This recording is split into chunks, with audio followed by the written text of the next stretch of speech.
What are some of the problems we are trying to solve in studying calculus? I feel like in order for us to begin and truly understand calculus, we need to understand some of the problems that we are trying to solve in studying calculus. Take the tangent problem, for example. The word tangent is defined as a line that touches a curve. So we said a tangent to a curve, we mean a line that touches a curve. Like in this situation, this line is tangent to this curve. And we also know that the slope of a line is the rate of change of that line, or the rising or falling of that line. And also we know that a straight line can only have one of those characteristics. A straight line can either be rising or falling, or have a zero slope, or not doing anything at all. So we see this line is decreasing because it's coming from up and going down. It's decreasing. And we see this line is increasing because it's going from down up. So we say the slope of this line is an increasing slope. Also, we also say the slope of this line is a decreasing slope. That is the rate at which this line is changing. The rate at which this line is increasing is positive, or decreasing is negative. Also, we have on constant, we have a zero slope. So a horizontal line has zero slope. Also, a vertical line have no slope at all, because a vertical line is just a straight line. It's like no rate of change at all. It's not increasing, it's not decreasing, it's just straight. So if we look at a curve, say like if we look at this circle,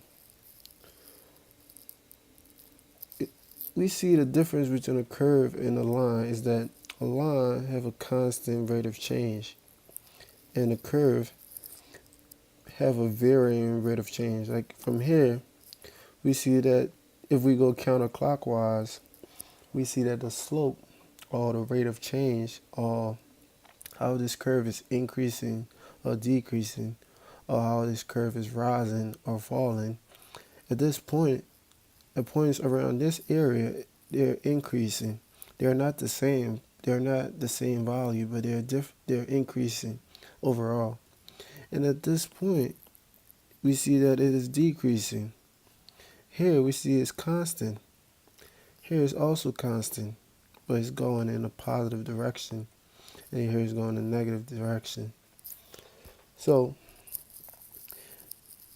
this leads us to the understanding that the rate of change of a curved surface and a line are not the same, because a line just have a constant rate of change, while a curved surface have a varying rate of change. If we was to pick any 2 points, say pick any 2 points on this line, any 2 points, the slope between these 2 points is the slope of this line, because the slope of this line is constant, is uniform. So the slope between any 2 points represents the slope of the entire line. But could we say the same thing for this curve? Could we say the same thing that if we pick a point here and we pick a point here, that the rate of change between these 2 points is the rate of change of the line? No, because as you can see, the curve takes different shapes as it increases and decreases. Here's decreasing, here's increasing, here's a little constant, here is approaching a constant value, but then it picked back up and it started to increase. Here's increasing. We see that the curve, the rate of change, the rate of rising or falling of a curve is different from that of a line. And this is one of the problems that calculus tries to solve. Like say, if we pick a point here, point of tangency. And we was asked, like, what is the rate of change at this point? Not the average rate of change between 2 points. The rate of change at this point. Or let's just say we was told, okay, since this line is tangent to the curve, remember tangent means touching the curve. Since this line is tangent to the curve, what is the equation of this line? What is the equation of this line? And from algebra, we did not try to solve problems like these. In our courses in algebra, we was given something like, we was always given a point and a slope. Like we had a point slope formula where we did, we had a point slope formula. We have y minus y1 is equals to m times x minus x1. We have the point slope formula. And even when we was asked to find a slope of a line, we was always finding the slope between 2 points where we have y2 minus y1 all over x2 minus x1. We was always finding, we either had the slope or we had 2 points to find the slope. But in this situation, we only have 1 point. We only have 1 point. And we were asked to find the slope. And that seems kind of impossible. But in our study of calculus, we've realized that we actually have a solution to the problem like this. Like calculus try to find the overall. So not only do we try to find a slope at a point using calculus, we try to find the overall slope of a curve. Like say we was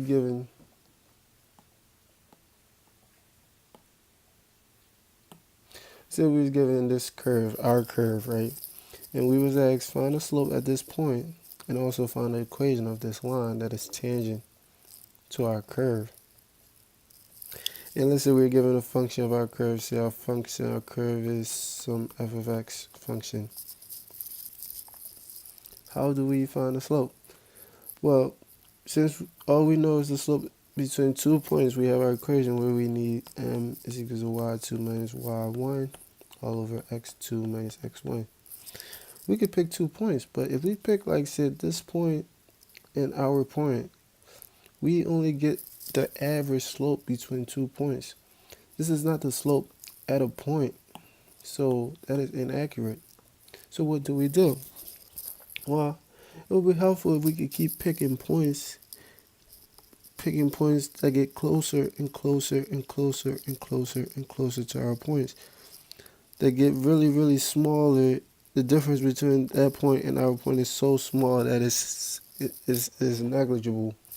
And we can pick a point that is so close, giving us 2 points to compute the slope. And we see that as we keep picking points smaller, smaller, and smaller from both sides of our point, we seem to be approaching a limiting value or a limiting slope. And we see that slope as the slope at our point. So if we was like picking points from left and right, and we seem to be getting closer to some limit, we see that value as the slope of that point. Well, let's zoom into our picture so we can get a better understanding of what is going on. So let's say this is our point, this is our point, this is our point. Point is at 1. And we are trying to get closer and closer to this point. We could get closer from either side. We could pick a point, say 1.001, and get closer to our point. And we can compute the slope between our point and this point that is closer to our point. And we can get a slope between those 2 points because it is so close to our point that we can say that, okay, this must be the slope at our point. But that's just one side. What if we go to the other side, right? Like this was the right side and this was the left side. What if we come here and we pick a point here, say 0.9999. This is really close to our point.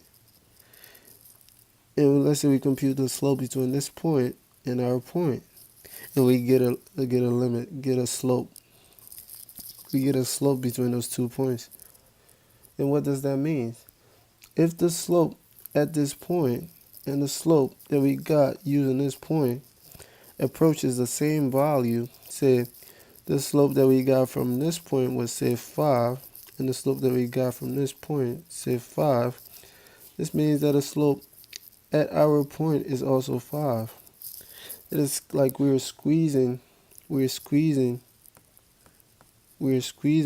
our point between 2 values, and have no choice but to, it is being squeezed from both sides, so you have no choice but to have the same value. If both left and right side approaches the same value, then it makes sense to say that this point, at this value, at our point is also approaching the same value.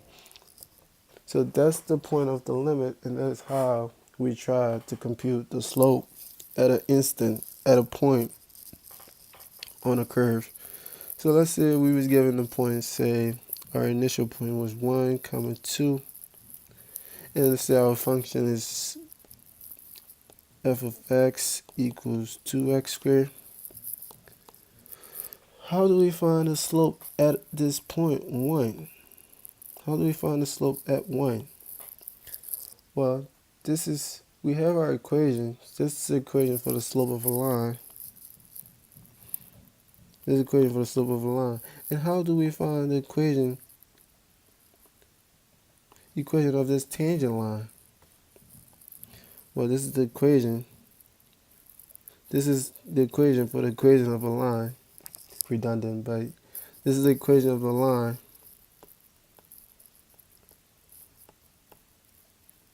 This is the equation of a line.